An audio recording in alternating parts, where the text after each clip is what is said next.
नमस्कार, nishammadhulika.com में आपका स्वागत है। हम नींबू का शरबत बनाते हैं और नींबू के छिलके हमारे पास बच जाते हैं। नींबू के छिलके यूज़लेस नहीं होते, हम उनसे अचार बना सकते हैं। बहुत अच्छा अचार बनता है। तो आज हम नींबू के छिलके से अचार बनाएंगे। नींबू के छिलके से अचार बनाने के लिए सबसे पहले हम नींबू के छिलकों को काट कर तैयार करेंगे। नींबू का छिलका लेंगे, इसमें जो बीज हमें दिखेंगे वो हम निकाल कर हटा देंगे और नींबू के छिलके को छोटे छोटे पतले पतले टुकड़ों में काट लेते हैं। इस तरह के टुकड़े बना लेते हैं। तो सारे नींबू के छिलके हमें इसी तरीके से बीज हटाकर काटने होंगे। ये हमने सारे छिलके काट कर तैयार कर लिए। अब हम इसमें मसाले मिलाएंगे। हमने 2 टेबल स्पून हल्दी पाउडर लिया है और 6 टेबल स्पून नमक लिया है। इन्हें हम अच्छे तरीके से मिला लेते हैं। नमक और हल्दी हमने इसमें अच्छे तरीके से मिला लिया है। अब हम अचार बनाएंगे। अचार हम 2 तरीके से बना सकते हैं। एक तो ट्रेडिशनली कि इनको हम डिब्बे में भर के रख दें, धूप में रख सकते हैं। धूप में ये नींबू के छिलके बहुत जल्द गल के तैयार हो जाएंगे और हम इन्हें रूम के अंदर भी रखकर बना सकते हैं। 10-15 दिन का टाइम लग जाएगा गलने में। और हम इस अचार को इंस्टेंट भी बना सकते हैं। इंस्टेंट अचार बनाने के लिए हम इन्हें थोड़ा सा पकाकर इनके छिलकों को नरम करेंगे। तो हमने एक बर्तन ले लिया है, 2-3 कप पानी डाल देंगे, गैस ऑन कर देंगे और ये हमने एक थाली ली है जो इस बर्तन के ऊपर इस तरीके से आ जाएगी। इस थाली में नींबू के छिलके डालेंगे। थाली को हम इसके ऊपर रखेंगे और ढककर पकाएंगे। पहले तो हम पानी में उबाल आने देते हैं। इसको ढक देते हैं ताकि जल्दी से उबाल आ जाए। पानी में उबाल आ गया है। हम ये थाली पानी के ऊपर रख देंगे। हमने इसमें हल्दी और नमक डाल दिया है। नमक की सहायता से नींबू के छिलके जल्दी से नरम हो जाएंगे और हल्दी और नमक नींबू के छिलकों में एब्जॉर्ब भी हो जाएंगे।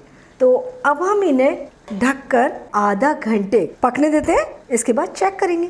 गैस हम लो मीडियम रखेंगे ताकि पानी में लगातार भाप बनती रहे। अगर हम गैस तेज़ रखेंगे तो भाप तेज़ी से बनेगी और बर्तन के ऊपर से पानी भी निकलेगा। नींबू के छिलकों को चेक कर लेते हैं। हमने इन्हें आधा घंटे इसी तरीके से भाप में पकने दिया है। तो नींबू के छिलके हल्के से नरम हो गए हैं। तो हम इस तरीके से देख सकते हैं, लग रहा है हमें थोड़े से नरम हो गए हैं छिलके। तो अब हम गैस बंद कर देते हैं और अचार बनाते हैं। ये थाली हम उतार कर जाली स्टैंड पर रख देते हैं और अचार बनाने के लिए पैन गरम करते हैं। इसमें हम आधा कप सरसों का तेल डाल देंगे। सरसों के तेल की जगह तिल का तेल भी लिया जा सकता है। तेल को गर्म होने देते हैं। तेल को हमने धुआं उठने तक गर्म कर लिया है। गैस को हम एकदम धीमी कर देते हैं और तेल को थोड़ा सा ठंडा होने देते हैं। इतना गर्म करने से तेल का तीखापन कम हो जाता है। अब ये तेल थोड़ा ठंडा हो गया। इसमें हम 1 पिंच हींग डाल देंगे, 1 छोटी चम्मच अजवाइन, 1 छोटी चम्मच कलौंजी डाल देंगे। हल्का सा भूनेंगे। गैस बंद कर देते हैं और अब हम डालेंगे ये नींबू।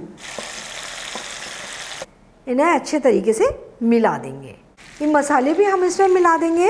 2 छोटे चम्मच गरम मसाला लिया है, 3 छोटे चम्मच भुना हुआ जीरा पाउडर, 2 टेबल स्पून लाल मिर्च पाउडर।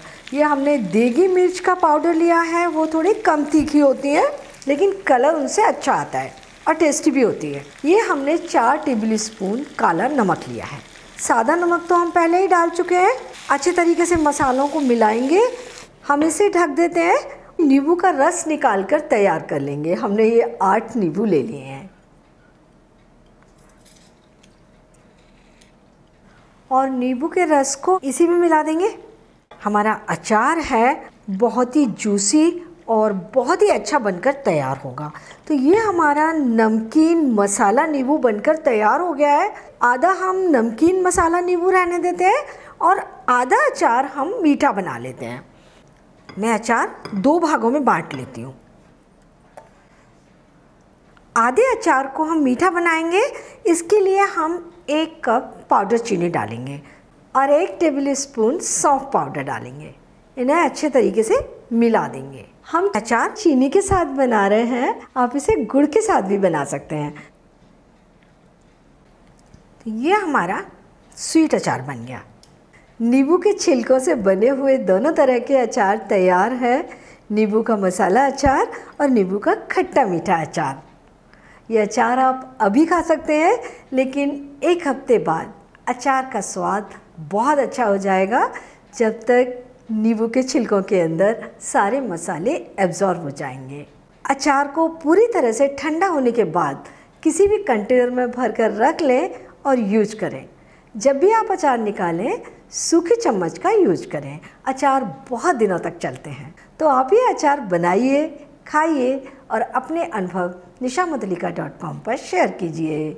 एक बार फिर मिलते हैं एक नई रेसिपी के साथ, और मेरे चैनल को सब्सक्राइब जरूर कीजिए।